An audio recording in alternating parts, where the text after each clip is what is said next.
Hi friends, எல்லாம் நல்லா இருக்கிறீங்களா? ஓம் ஸ்ரீ சாய்ராம், ஓம் ஸ்ரீ சாய்ராம், ஓம் ஸ்ரீ சாய்ராம். நம் சாயன்பர்கள் அனைவருக்கும் வணக்கம். நம்ம சேனலில் இப்போ தான் நீங்கள் ஃபஸ்ட் டைம் வீடியோ பார்க்குறவங்களா இருந்தீங்கன்னா சப்ஸ்கிரைப் பண்ணிடுங்க. சப்ஸ்கிரைப் பண்ணிவிட்டு பெல் பட்டனை கிளிக் பண்ணி ஆளுங்கிற ஆப்ஷன் கொடுத்துருங்க. அப்போ தான் நான் போடுற பதிவு உங்களுக்கு உடனுக்குடன் நோட்டிஃபிகேஷனில் வரும். அப்படி நோட்டிஃபிகேஷனில் வந்த உடனே அந்த பதிவை பார்த்து அதனோட முழு பயனையும் நீங்கள் அடையணும். அதுதாங்க என்னோட விருப்பம். சாயப்பாவின் அன்பு கட்டளை. ஓகே ஃப்ரெண்ட்ஸ், இன்றைக்கி நம்ம பார்க்க போகிற பதிவு ரொம்ப முக்கியமான பதிவு. இந்த பதிவை முழுவதுமாக கேட்டுட்டு இன்று இரவு உறங்குவதற்கு முன்னாடி இந்த ஒரே ஒரு மந்திரத்தை 3 முறை சொல்லிட்டு கண் மூடி தூங்குங்க.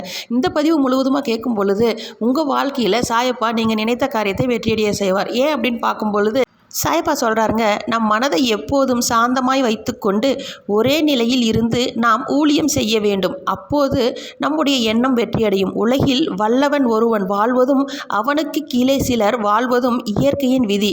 நமது ஆத்மா சாந்த நிலையில் இருக்க வேண்டும். அதுவே அவசியமாகும்.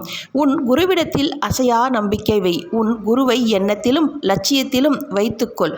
கண்டிப்பாக ஆன்மீக வாழ்வின் லட்சியமாகிய பரமாத்மம் உனக்கு கிடைக்கும். ஆன்மீக வாழ்வில் முன்னேற மந்திரமோ உபதேசமோ எல்லாம் 2ஆம் நிலைதான்.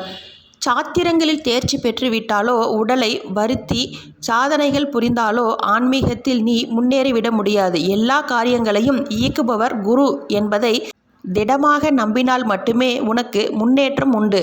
குருவின் மகிமையை உணர்ந்து அவரே ஹரி, ஹரன், பிரம்மா என்பதை அறிந்தவனே உண்மையான பாக்கியவான் ஆவான். ஓகே ஃப்ரெண்ட்ஸ், நாம் சாயப்பா மேலே எந்த அளவுக்கு முழுமையாக நம்பிக்கையும் அதே போல் பொறுமையோடும் காத்துட்ருக்கோமோ அனைத்து காரியங்களையும் சாயப்பா வெற்றியடைய செய்வார். இன்றிரவு உறங்குவதற்கு முன்னாடி ஓம் சாய், ஸ்ரீ சாய், ஜெய் ஜெய் சாய் இந்த மந்திரத்தை 3 முறை சொல்லிவிட்டு கண் மூடி தூங்குங்க. உங்கள் வாழ்வில் அனைத்தும் வெற்றியே.